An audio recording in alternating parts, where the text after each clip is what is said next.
चलिए अब हम लोग यूज ऑफ डिस्टेंस फार्मूला पढ़ेंगे, कुछ अलग पॉइंट्स।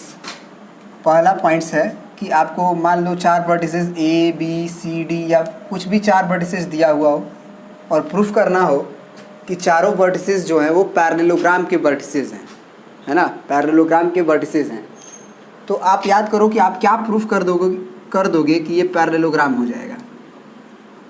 ठीक है, क्या प्रूफ कर दोगे कि ये एक पैरेललोग्राम हो जाएगा डिस्टेंस फार्मूला के यूज से। तो आप पैरेललोग्राम का एक प्रॉपर्टी जानते हो कि आमने सामने का साइड अगर पैरेलल हो तो पैरेललोग्राम कहते हैं, लेकिन और भी कोई प्रॉपर्टीज बहुत सारा है जिससे ये पैरेललोग्राम हो जाता है। उसमें डिस्टेंस फार्मूला में है कि आमने सामने का साइड्स का लेंथ बराबर हो जाए तो वो पैरेललोग्राम हो जाएगा। तो अगर ए बी सी डी, अगर हमको प्रूफ करना हो कि A B C D is parallelogram, then A B is equal to D C होना चाहिए, एंड का मतलब ये भी होना चाहिए A D is equal to B C. ये अगर हम प्रूफ कर दे तो ये पैरेललोग्राम हो जाएगा। दूसरा चीज़ कि अगर हमको प्रूफ करना हो कि A B C D is rhombus, ठीक है ना, रोम्बस प्रूफ करना है, ठीक है। तो हम क्या करेंगे, तब तो हमको चारों साइड्स को बराबर करना होगा, ए बी बराबर बी सी बराबर सी डी बराबर डी ए।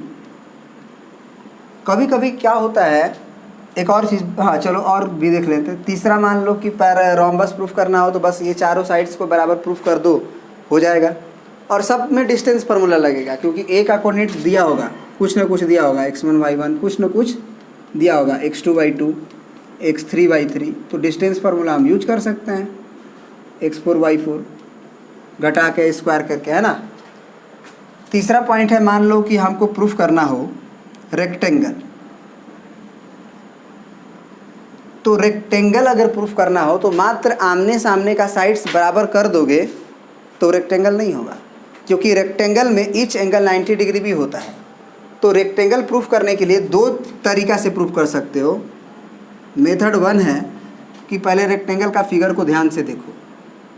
तो रेक्टेंगल का फिगर यदि ध्यान से देखो तो तुम्हें पता चलता है कि इसमें जो डायगोनल्स के लेंथ होते हैं वो बराबर होते हैं, जो डायगोनल्स के लेंथ होते हैं वो बराबर होते हैं।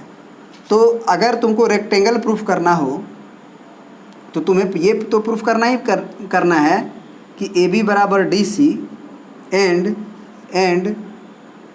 ए डी बराबर B C as well as and, और क्या प्रूफ करना होगा कि डायगोनल्स के लेंथ जो होगा ए सी का लेंथ और बी डी का लेंथ बराबर होगा। तो कभी कभी क्वेश्चन में ये तो प्रूफ करने के लिए बोलेगा रेक्टेंगल तो कर दोगे, लेकिन कभी कभी तीसरा क्या, चौथा पॉइंट क्या देता है कि आप ये प्रूफ करो कि ए बी सी डी एक रेक्टेंगल तो है ना, बट मतलब कह सकते हो कि दिस इज़ द रेक्टेंगल या दिस इज़ द, हाँ बस यही, हाँ यही है ना।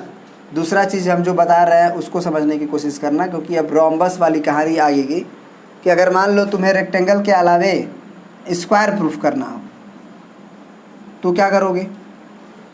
हाँ, एक इसमें एक और मेथड बता रहे थे ना, मेथड टू क्या है कि अगर आप इसमें क्या करो कि आमने सामने का साइड बराबर करो, ए बी बराबर डी सी करो, ए बी बराबर डी सी करो लेंथ निकाल के, और अगर बराबर आएगा तभी ए डी बराबर बी सी कर लो। एंड आपको पता है कि ये 90 डिग्री है और 90 डिग्री है तो ये बी डी हाइपोटेनस का काम करेगा। तो हम हाइपोटेनस स्क्वायर बराबर P square plus B square भी प्रूफ कर दें तो हो जाएगा। मतलब इसी के साथ हम बी डी का लेंथ निकाले हुए हैं तो उसका स्क्वायर, ए डी का भी लेंथ निकाले हुए हैं तो ए डी का स्क्वायर प्लस ए बी का स्क्वायर।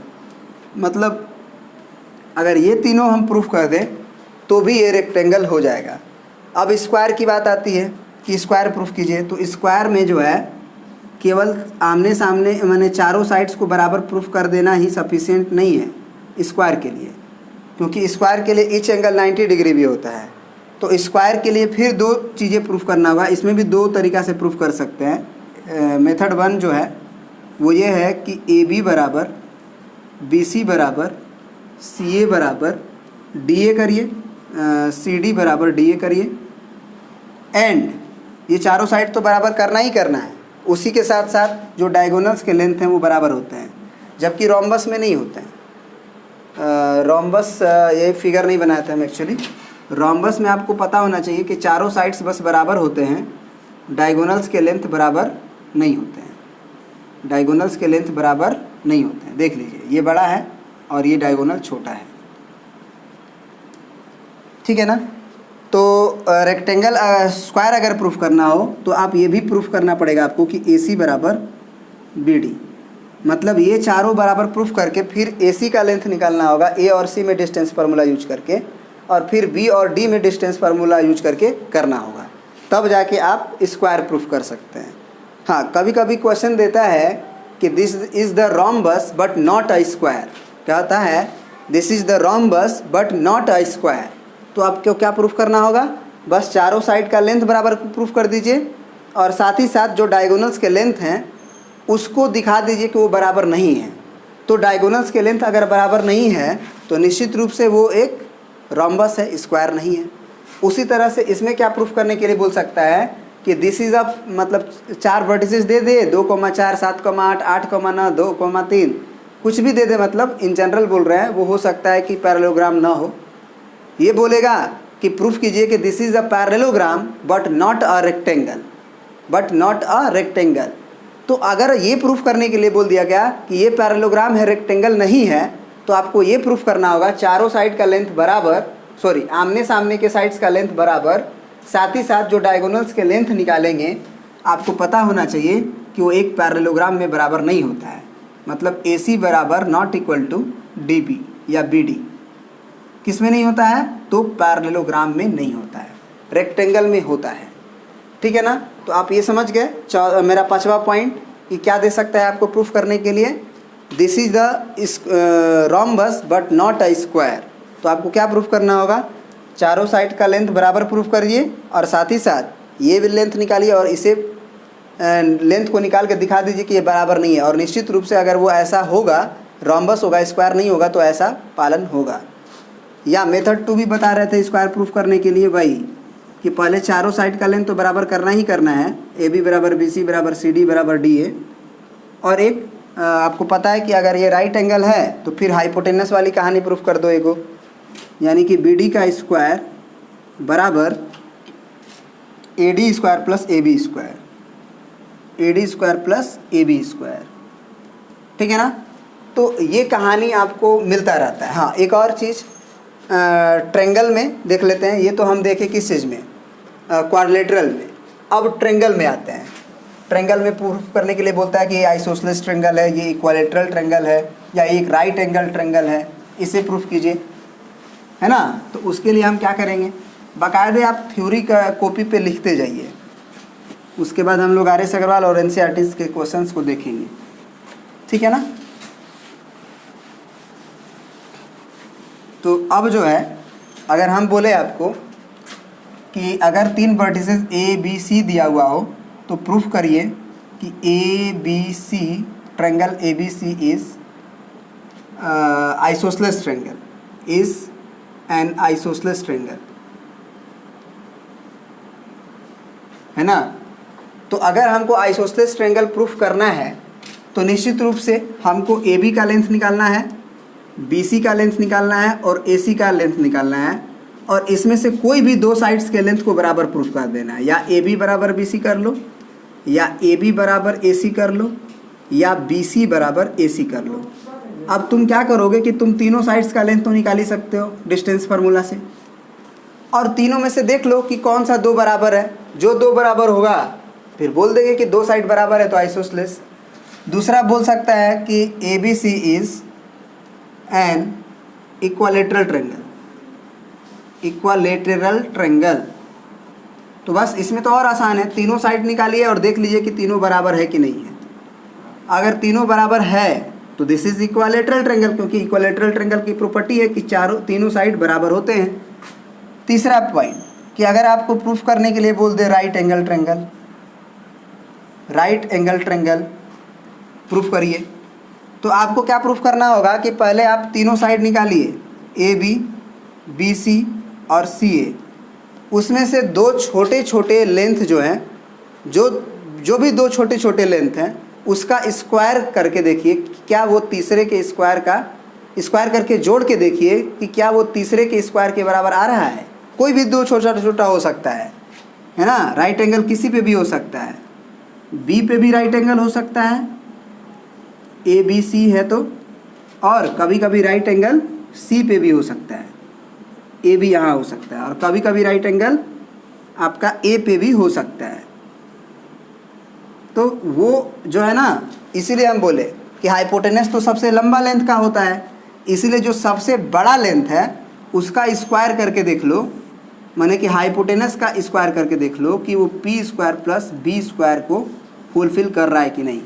अगर ये फुलफिल हो गया, दो छोटे छोटे लेंथ का स्क्वायर बड़े लेंथ के स्क्वायर के बराबर आ गया, दैट मीन्स कि दिस इज देन क्या बोल सकते हैं, right angle triangle. Otherwise scalene triangle बोल दो, अगर तीनों बराबर नहीं आया तो स्केलन बोल दो, दो बराबर आया। हाँ, एक और प्रूफ करने के लिए बोलता है क्या, चौथा, right angle isosceles triangle. Right angle isosceles triangle है ना। तो राइट एंगल आइसोसेलेस प्रूफ करना है तो पहले ये देख लो कि तीनों साइड में से दो साइड्स तो बराबर आने चाहिए। दो साइड बराबर आने के बाद निश्चित रूप से जो दो साइड बराबर होंगे उससे जो साइड होगा अगला वो बड़ा ही होगा। तो दो छोटे छोटे साइड्स का जो बराबर है उसका स्क्वायर करके देख लो कि वो बड़े जो साइड था उसके स्क्वायर के बराबर आ रहा है कि नहीं। मतलब दोनों देख लो, आइसोसेलेस की भी कहानी देख लो और ये राइट एंगल वाली कहानी भी देख लो, दोनों चेक कर लो। तो और सारा में डिस्टेंस फार्मूला का ही यूज करना है, सारा में कॉन्सेप्ट जो है डिस्टेंस फार्मूला का ही यूज करना है। तो अब आइए जो है कुछ क्वेश्चंस भी देख लेते हैं एक दो, ठीक है। इसको आप प्रिंट कर ले सकते हैं। चलिए अभी एक क्वेश्चन लेते हैं जो कि CBSE 2013 और 2007 दोनों में पूछा गया है। करें show that the points A 7,10, B -2,5 और C 3,-4 are the vertices of an isosceles right angle triangle. हमको नहीं पता है कि किस पे राइट एंगल है, तो हम तीनों साइड निकालेंगे, AB भी निकालेंगे, BC भी निकालेंगे और AC भी निकालेंगे, तीनों निकालेंगे। तो AB निकालने के लिए हमको A और B यूज करना होगा। तो अंडर रूट आपको बताए थे कि अगर दोनों का जो घटा रहे हैं उसका साइन अपोजिट हो तो जुट जाता है। तो 7 और 2 9 कर लीजिए और 9 का स्क्वायर कर लीजिए, प्लस 10 और 5 का साइन सेम है तो जुट जाएगा, सॉरी घटेगा, 10 में से 5 गया 5 का स्क्वायर, तो ये 81 और ये 25 आपको जोड़ना पड़ेगा। तो अंडर रूट 81 और प्लस 25, तो 5 और 1 6 है ना, और 8 और 2 10, अंडर रूट 106। फिर BC का लेंथ निकालते हैं, तो B और C यूज करना होगा।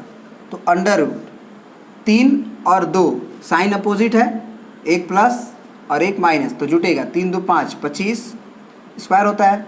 4 और 5 का साइन अपोजिट है तो जुड़ जाएगा, 5 4 9 81, तो जोड़ लीजिए।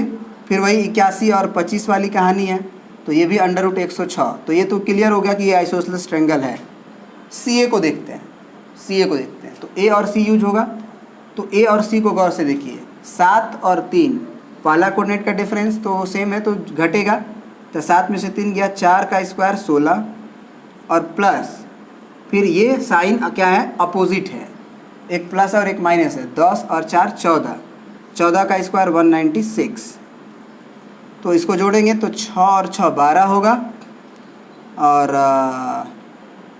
9 और 1 10 और 1 11, और 1 1 2, अंडर रूट 212। तो ये तो क्लियर होगा कि ये आइसोसेलेस है क्योंकि AB बराबर BC है। This imply isosceles. अब राइट एंगल प्रूफ करना हो अगर, तो दो छोटा छोटा डिस्टेंस तो आपको अब दिखाई दे रहा है, अंडर रूट 106 अंडर रूट 106। तो निश्चित रूप से यहाँ पे अगर ये फुलफिल हो जाए, AB square plus BC square is equal to CA square, तो कहानी बन सकती है। तो देखते हैं, AB का जब स्क्वायर करेंगे तो अंडर रूट 106 का स्क्वायर होगा, तो अंडर रूट ही तो गायब होगा केवल, ध्यान से देखा जाए तो। BC में भी अंडर रूट 106 है, इसका भी स्क्वायर गायब होगा केवल, और CA 212 का अंडर रूट है तो 212 का स्क्वायर खत्म होगा। तो आप देख सकते हैं कि 106 प्लस 106 बराबर निश्चित रूप से 212 होता है कि नहीं। तो अगर ये होता है दिस इम्प्लाई राइट एंगल। हाँ, अब ये पूछ दे कि अगर ये किस पे राइट एंगल है तो निश्चित रूप से बी पे होगा।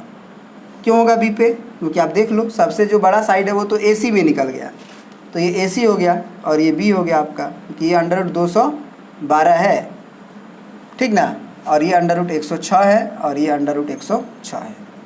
तो ये प्रूफ हुआ है ना। एक आध और क्वेश्चंस लेते हैं हम लोग, इसको प्रिंट आउट कर सकते हैं आप।